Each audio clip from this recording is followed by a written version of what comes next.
I mean, where does that come from? Like, what kind of, yeah, holy shit. Like, what kind of mind does that come from, and where does that mind come from? And a lot of this sort of came from this one place on Randolph Street in Freehold, New Jersey. Do you have anybody here from Freehold tonight? Anyone who's ever been to Freehold tonight? I know Freehold. Yeah, we referred to it a little earlier in that story, but I'll tell you this. In the 1860s, just after the Civil War, a man named Garrity bought a house on Randolph Street in Freehold, New Jersey. It had just been built. It cost about $162 when he bought it, which was, I guess, must have been a lot back in those days. And he raised his family there. And one of his, I guess, his granddaughters, great-granddaughter, married this man named Fred Springsteen, who was an electrician and built radios and repaired radios at this electrical store down there on Main Street. And they had some kids in the 20s, and the oldest was named Virginia, a girl, and the youngest was Douglas, who was clearly a boy. But Virginia was the eldest and the prized member, the prized child, and she went out on her tricycle one afternoon in, I think, 1928, and got run over by an oil truck by the gas station. Was devastated these people, and this family had been around for so long. Springsteens have been in this country and have been in Monmouth County since the mid-17th century, if you can believe it, but it's true. And their blood had gotten kind of haunted coming down through the generations of agriculture workers and then industrial workers in Freehold and Monmouth County. So this daughter got killed in 1927, 1928, and devastated these people. They raised their son. There's mental illness in the family. They're a bunch of weird people to start out with, and this terrible thing happened to them. And when Douglas, 22, 23 years later, got married and presented his parents with this young son of his named Bruce, he walked through the doors, or they brought him through the doors, and Bruce was the first new life that had appeared in that house since they'd lost their daughter in 1927 or 28. And the grandparents took to this boy as if he was the lost daughter, and brought them into their arms and wouldn't let go, essentially. Raised him as their own child, even as his parents lived in the house with them. He was subsumed by the grandparents, Fred and Alice. And Fred and Alice raised him as their own, and they were very strange people. Fred had been an electrical engineer and then became a freelance repairer of radios. He would essentially walk through the neighborhood picking out pieces of electronic garbage out of the garbage cans and bring them home to his house on Randolph Street and lay them all out in the kitchen on the table and turn them into pieces of equipment that worked, that he could take down to the migrant laborer farms on the edge of Freehold and sell to the migrant laborers for, $1, $2, whatever. Bruce's earliest experiences were dumpster diving with his grandfather, walking out hand in hand and going through the neighbor's trash to look for these things. It was a very strange house, kind of. At that point, it was already 90 years old. It hadn't been kept up very well by these weird people and fallen off the foundation, essentially. The windows were cracked. There was no central heating. They got all their heat out of a kerosene stove in the kitchen. Bruce grew up on the edge of society and on the edge of anything that seemed normal to people in Freehold, as an ostracized person, as somebody who nobody knew how to get along with because he was so odd. His family was so odd. Eventually, when he was about 6 years old, his mom had had enough of this family and decided that there was no way that she could possibly raise her children there, so they left very quickly, and Bruce remembered that as the worst thing that had ever happened to him. Because it was, as far as he knew, he had been taken from his primary caregivers. He did not know that his parents were his parents. All he knew is that in that house on Randolph Street, he had been raised as a golden boy, as the chosen one, as a kind of vision of life. He talked about spending his nights. He'd get up at midnight as a little boy, as a 4-year-old. He said, "I've never heard of a child who lived like this." He'd wander around the house till 2, 3, 4 in the morning, doing whatever he felt like doing. And nobody questioned him because there were no clocks in this house, except for the one that woke up his mother. Nobody really worked. Nobody had a job.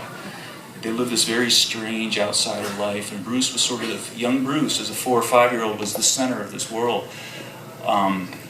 Eventually, his grandfather died very suddenly in 1963. He'd had a stroke a few years earlier, and then passed away in a bed in the house that Bruce's parents had gone to live in with Bruce and his sister. His grandmother came to live with them, and she passed away about a year and a half after her grandfather did. And I asked Bruce, I said, what was it like when your grandparents passed away? And he said, well, it's the end of the world, man. It's the end of the world. And that's all he said. He wouldn't say anything else. The one thing he did say about the house was how after it got torn down, as it was about a year after his grandmother died, that he couldn't walk that street, could not walk down Randolph Street, because he couldn't face the place on the street where his house had been, that had been torn down and reduced into a parking lot for the St. Rose of Lima Church. Until one day, about 4, 5, 6 years later, at about 20, 21 years old, he walked down that street and he looked at the empty space where the house had been, and he told me, he said he realized in that moment that it was the one place that he loved the most. Right after that, he wrote this song. Woo!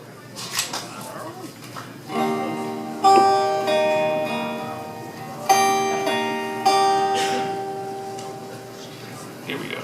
Oh, I got it right here.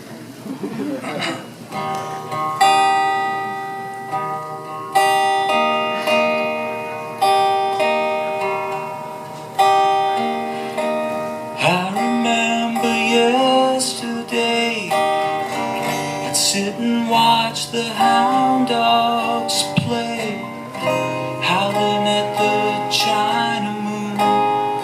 Now yesterday's busted balloon. Life was young, life was easy. Days were short, nights were warm. Life was good, hate was shallow, hate was easy. It was in my mirror, and I swear that I've seen your face back in that time and in that place. Do you remember?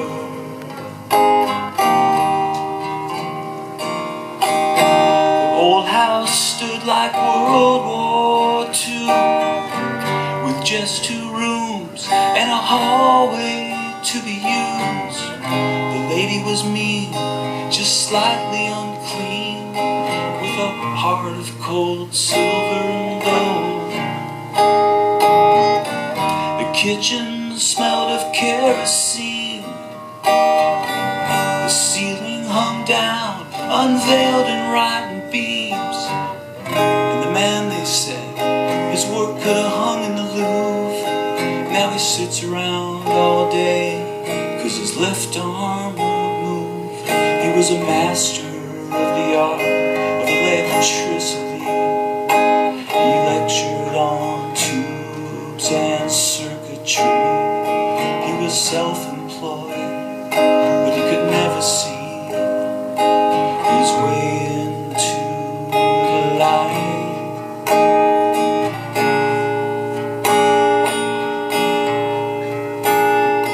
He had a room full of switches and dials and lights, and a head full of clouds and eyes full of sight. When it got dark, I could hear his heartbeat, like a mother in the night. The lady stood like a guardian in the night. Oh, excuse me. The lady stood like a guardian in the night. Oh, I can learn. That's such a good song, too. She stood like a guardian, ready to give everything up. If I asked for her sword and her blood in the cup. But there was just that time when I asked for too much. She sighed 'cause she could not give it. beneath the old tree. Just a lady, the radio man, and me. And I think it was the winter of '63 when the man went away and let us be. Then it was early on in August when the lady decided she too must go away. For her heart, it seems, could no longer pay the price of what her body was buying.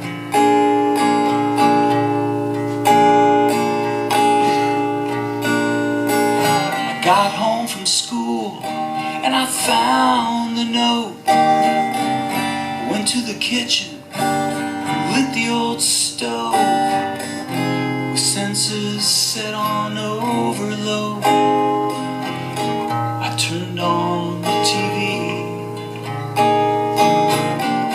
spent the rest of the afternoon watching all my old cartoons, while through the porch and across the sea